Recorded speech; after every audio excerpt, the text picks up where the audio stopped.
Good morning, my friends. Happy Monday. I hope you are all doing well. I miss you.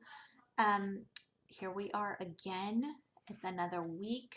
We are still reading our book Front Desk. I was so happy this week to hear from Catalina in fourth grade, who actually finished the book already. She read the whole thing, and my friend Logan in fourth grade, who made a great book recommendation. Thank you very much. If you guys would like to tell me about some books that you've read and recommend some to me, please do so. Send me an email at Leibel, that's ALEIBEL, at douglasps.net. I would love to hear from you. Let's keep reading. We were on chapter 12. I am going to try to read a couple of chapters again today. Let's see. I think we're going to try to read through chapter 15. Okay, so we're going to try to get through 3 chapters today. Here we go. If you guys are into coloring, pause the video, get your coloring stuff, and let's get started. Here we go. Instead of going straight home after school that day, I took the long way back, stopping at various restaurants. I was collecting brochures for the front office. Mr. Yao may be an unbelievable cheapskate, but there were some free things we could do to spruce up the place, like putting flyers out for local establishments, excuse me, or collecting customers' mailing addresses, which I'd already started doing. Anytime a customer checked in, I asked them for their home address, so if they left something behind, I could mail it back to them. I was in the middle of sorting through the mountain of brochures and menus when a slightly disheveled looking white man walked up and tapped on the glass. He was tapping furiously like it was an emergency, so I buzzed him in. That was when it hit me, the sour stench of sweat and alcohol. My throat tightened as the wave of stink crashed into the room. The man was completely drunk. I should not have buzzed him in. I need a room, he slurred, stumbling toward me. He steadied himself by holding onto the front desk with both hands. Give me a room. I need to go get my parents. Wait here, please. I told him, desperate to get away from this guy. As I hopped off the stool, I realized, wait a minute, I can't leave him here. He could reach over and take all our cash from the cash drawer. He had to go out. Actually, can you wait outside? I asked timidly. He did not like the sound of that. The man turned to me with his bloodshot eyes and pounded his hand on the counter. What did you say? He bellowed. My mind was racing. I could probably still get out of there if I let him stay inside. But then what about the cash?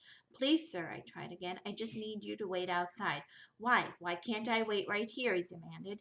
You just can't, I shouted. I glanced out the window. Excuse me, searching for my parents. But they were still upstairs cleaning. Suddenly he grabbed me by my shirt. Are you jerking me around, kid? Are you?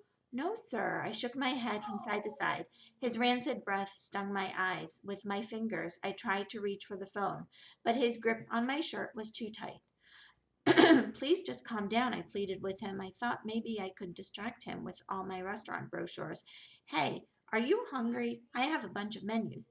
I don't want to see any damn menus, he screamed into my face. I want a motel room.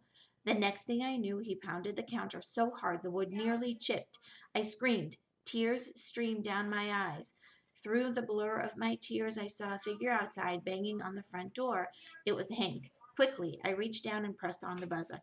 Hank stormed inside. What the hell do you think you're doing? Hank hollered at the drunk man. Let her go. The drunk man instantly dropped his hands, and I gasped for air, like I'd been holding my breath the entire time. Hank raised his fist. Get out of here before I call the cops, he yelled. The drunk man dragged himself out of the front office, muttering under his breath, She was jerking me around, man. When he finally disappeared around the corner, Hank turned to me. You all right? He asked. I shook my head. I lifted the divider and collapsed into his arms. I clung to him and cried, shaking with fear, blind with gratitude. What would have happened to me had Hank not come in? The thought crushed the breath out of me. Shh, it's okay, Hank comforted me, patting my arm. But it wasn't okay. I thought I could make the front desk better with all my spare keys and comment cards, but no card in the world would protect me from what I've been avoiding from day one. One wrong buzz, and it was all over. This was not just fun and games. This was dangerous. Chapter 13. I didn't wash my shirt after the drunk guy left. Instead, I draped it over a chair in my room. It was a reminder of what could happen any day. And every morning when I opened my eyes, I would look at it, at the spot where he had grabbed me, and wonder how we could make the Cala Vista safer. I came up with 3 possible ways. 1. Install bulletproof glass up and down the front desk. That way, even if I buzzed in the wrong person, there was still additional layer of protection between me and the customer. 2. Install a security camera in the front office. It would be doubly great if the video feed went directly to a certain channel on all the motel TVs. That way my parents could see what was going on in the front desk while they were cleaning each room and come down if I needed help. 3. Install a panic button right under the front desk to call the police. It would work just like a buzzer. All I'd have to do was press it and the police would come. Later that week, I told Mr. Yao my ideas when he came by. He immediately shot them down. All that stuff costs money. You think money grows on trees? I checked at the library and bulletproof glass only costs $25, I told him. I glanced at Jason, who, as usual, came with his dad and, as usual, didn't say anything useful. $25 per square foot, and that doesn't include the installation, Mr. Yao said. What about the security camera? I asked. That can't be that expensive. You could put it. No, Mr. Yao interrupted. Please, just hear me out, I said. The answer is no, Mr. Yao snapped. I looked over at my mom and dad, but they just shook their heads. Let it go, my dad mouths. He had dark circles under his eyes from checking customers in all last night. Why don't we go outside, my parents suggested to Mr. Yao. Let us show you the new washing machine. Mr. Yao nodded and followed my parents out the back. Jason stayed behind, fiddling with the restaurant menus. Quietly, he muttered, I think the security camera is a good idea. I almost didn't hear him. What? I asked. The security camera, he said. It's not a bad idea. I stared at him. Well, why didn't you say so? I asked him. He shrugged. I know why. Because he was too chicken to stand up to his dad. I shook my head at him. Coward. Mr. Yao came back and told Jason it was time to go. Jason hopped off the stool, took a few menus from my collection, and stuffed them into his pocket. I followed them out to the parking lot. Mr. Yao, I tried one last time. If you'll just go home and think about what I said, it really wouldn't cost much and it would make the motel so much safer. Mr. Yao stopped walking and turned to me. You know what's the difference between a good employee and a bad employee? He asked, jabbing his finger into my chest at the exact spot the drunk guy grabbed me. I shook my head. It's not whether they're hardworking or even whether they're smart, he said, staring into my eyes. It's whether they know their place. As he and Jason piled into their car and drove away, I stood in the parking lot for a long, long time. The hot California sun blazed down on me, yet I felt no warmth. Chapter 14. What's wrong? Lupe asked me at recess the next day. All day I'd been walking around with a humongous cloud over my head. The sadness must have been leaking out of my eyes because Lupe kept looking at me, and of course, the more she looked at me, the more I wanted to tell her. But how? How would I say to her that a drunk guy grabbed me, clutched a fistful of my shirt, and screamed into my face? That the man I was working for didn't think my life was worth $25 per square foot? How could I tell Lupe all of that? Oh, come on. It it can't be that bad, she said, which didn't make me feel better at all. It only made me feel, it only made me mad because really she had no idea what she was talking about. As much as I liked Lupe, she was just in a different world. Her and her perfect parents and her perfect dogs, it just wasn't fair. I stood up. I'm sorry. I just need to be alone right now, I told her and walked away. I wandered down the hallway and ended up in the empty auditorium. There was a piano in the front, so I went and sat down on its bench. Back in China, I used to play a little with my cousins because a friend of my aunt was a teacher and gave us free lessons on Sundays. I had learned Beethoven, Bach, and some simple Mozart. Of course, I didn't touch a piano since I came over here. Gently, I lifted the cover. To my surprise, it wasn't locked. With a trembling finger, I pressed down on the middle C. I closed my eyes, feeling the note. Oh, C, how I've missed you. I picked up my other hand and ran my fingers up and down the familiar black and white keys. Slowly, I began playing for release. I thought I might have forgotten it. It had been 2 years, but I still remembered it. The notes carried me far, far away. I felt weightless, soaring across the ocean of memories. I thought of my cousin Shen, how the two of us used to get all dressed up for piano recitals, me in my silk kipao, and him in his embroidered chungshan. We'd point at each other in our old-fashioned Chinese outfits and giggle, even though deep down inside we were both so proud to be wearing them. Then as the curtain rose, we'd mouth, "You can do it," to each other, a flurry of excitement as we stepped onto the stage. Closing my eyes, I could almost see Shen. My fingertips could almost touch him. When I got to the dramatic section, fear poked in. This was the part I used to always mess up on. Why put a scary part in the middle of a beautiful piece? I remember asking my piano teacher. Because life is scary sometimes, little one, he had said. I was only 5 at the time and didn't quite understand. Now, when I played the dramatic section, my chin quivered. I felt a sob building within me as I thought about Mr. Yao and how he just took and took and took. How he refused to spend $25 a square foot to protect us, even though $25 was nothing to him. It was probably what he paid for dinner. I thought about my father, robbed of sleep, jolted awake by customers night after night, and my mother, the way her eyes twitched at the supermarket checkout counter every time the cashier scanned a new item and the total price jumped. I thought about Hank and his saltine burgers and Uncle Ming and the loan sharks, and before I knew it, tears were streaming down my cheeks. As my feelings coursed through my fingers into the sad music, I suddenly heard a sound from the back. Someone was in the auditorium listening to me. I instantly stopped playing and jumped up from the piano. I hugged myself with my arms like I was naked. "Hello?" I called. The small figure made its way over to me. When I saw who it was, my stomach lurched. "What are you doing here?" I asked Jason. Jason ignored my question and asked, "Where'd you learn how to play like that?" "I had a teacher in China," I said. "What do you care?" "You learned to play like that in China?" he repeated. There was a flash of surprise in his eyes. I nodded. "But my father said there's nothing in China except piles of dirt and trash," he said. "Your father's a liar," I said angrily. A typhoon ripped through me. My hands balled into fists prepping for battle. "He said that you guys like to sit around and spit on the floor." "That's absurd," I exclaimed. "Is it true that none of you had any money?" he asked. That part was unfortunately true. My parents came to America with only $200 in their pockets. How'd you learn how to play the piano if you had no money?" Jason asked. For some reason, this infuriated me. "Why can't I learn the piano?" I asked him. "What do you think? Only rich people get to do stuff?" Jason's face turned bright red. "I just meant poor people can do stuff too," I shouted at him, and I slammed the piano cover and walked away. Chapter 15. "Honey, we've been thinking," my dad said when I got home from school that day. I was still mad about my conversation with Jason. "Maybe it's not such a good idea you watch the front desk. Clearly it's dangerous," my mom said, "after what happened." "No," I said firmly, "that was not the solution. And besides, who's going to watch it if I don't?" "I will," my mother said. I shook my head. Dad can't clean all the rooms by himself. He was barely managing as it was, even with my mom, and they still wouldn't let me anywhere near the maid cart because of the chemicals. Every day the two of them cleaned until well past sunset. They had both lost so much weight. They constantly had sweat stains on their shirts and smelled of Clorox. "I can manage by myself," my dad insisted. "No, you can't." I turned to my mom. "Sorry, Mom. I'm not giving you my job. The front desk was my chocolate notebook, and I was not letting it go. No way."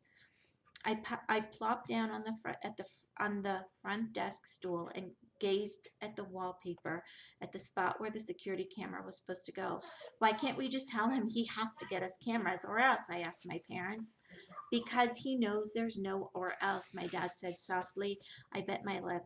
"It's just so unfair," I said. My mother sighed. She walked over and put a hand on my shoulder. "We're immigrants," she said. "Our lives are never fair." My dad nodded. "We have to try," he said. "We have to try and accept our fate." My parents were always going on about fate. Sometimes I wonder if this fate thing was just something adults made up to make themselves feel better, like the tooth fairy. "And really, it's not so bad," my dad said, his face brightening. "We have a roof over our heads. We have each other. That's right, my mom said. It could be a lot worse. Look at Ming, my dad added. He didn't mention the loan sharks, but he didn't need to. We were all thinking it. My parents let me keep my job, but only after I told them I would make a sign saying security camera installed and put it up on the front office. Even though we didn't have a security camera, people could think we had a security camera. Billy Bob, one of the weeklies, came into the front office. He pointed at the sign, asked, "Where's the new security camera?" I looked down at my hands. "There isn't one," I admitted. I told him about Mr. Yao and how he rejected all my ideas because they were too expensive. Billy Bob sighed. "I'm sorry to hear that," he said. "But you know what? Come here, let me show you something." I followed him to the parking lot. The two of us stood in front of Billy Bob's old blue station wagon. "See that sticker on my car?" Billy Bob asked, pointing to a shiny sticker on the driver's side window. I squinted at the words. It said, "Don't touch, alarm system installed." Billy Bob leaned over, cupped his hand, and whispered into my ear, "There's no alarm system." I smiled.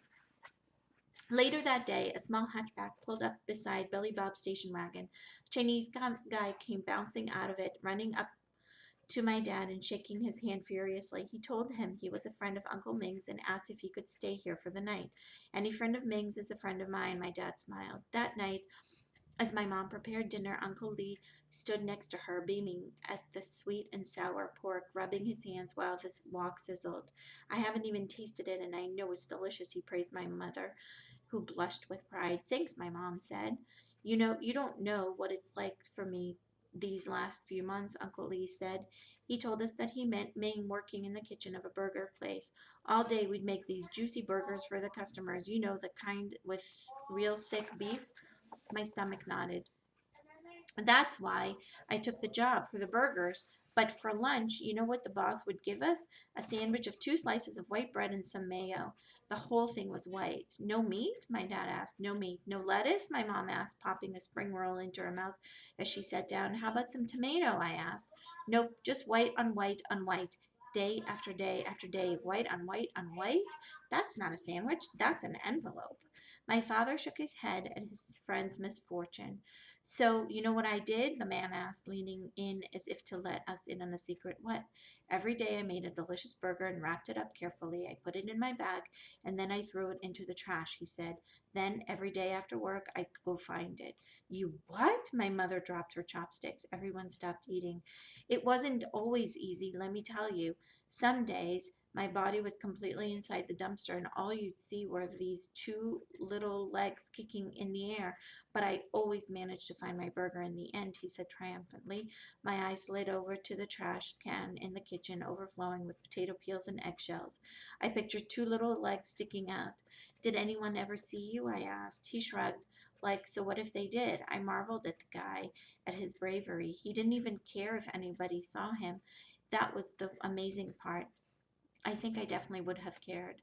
When I found my burger, it was the most incredible feeling ever. I devoured it right then and there. "I couldn't wait," he said, beaming. I pictured him sitting on top of a mountain of trash, flies buzzing around him, feet trapped on corn cobs and banana peels as he tucked into his burger. "What's the name of this restaurant?" my dad asked. "It's called Ray's Burgers, down in Carlsbad," my Uncle Lee said. "The boss's name was Ray?" my dad asked. "No, the boss's name was Yi Feng, but Ray's Burgers sounded a lot better than Yi Feng's Burgers." My dad chuckled. He pointed to the pen on the table. "Grab that pen, will you, Mia? Write down Ray's Burgers." "Yeah, tell your friends that is one place you never want to work," Uncle Lee said, reaching for another spring roll. I went to my room and found an empty journal. In it I wrote, "Restaurants in Carlsbad, Ray's Burgers, boss only feeds workers, white on white on white." I showed it to my dad. "In Chinese," he said, "so we can all read it." Underneath the English, I started writing in Chinese, stopping when I got to the word burger. "How do you write burger?" I asked my mom. My mom frowned, taking the pen from me. 2 years in America and she's nearly forgotten all her Chinese," she said apologetically to Uncle Lee. "Ah, English is more important anyway," he said, batting away his concern. My mother sighed. "That's the thing about moving kids from one country to another. They're not good at either language." Her words sat on my shoulders, heavy as rocks. I looked down at my feet and nearly jumped when my mother touched my hand. "But she does all the math at the front desk, don't you, honey?" she said, smiling at me. I'm gonna stop here. My friends, It was a pleasure to be with you even this way. Next week, we're going to read a few more chapters of our book. I hope you like it. Like I said, guys, if you would like to send me an email, I would love to hear from you. I miss you guys.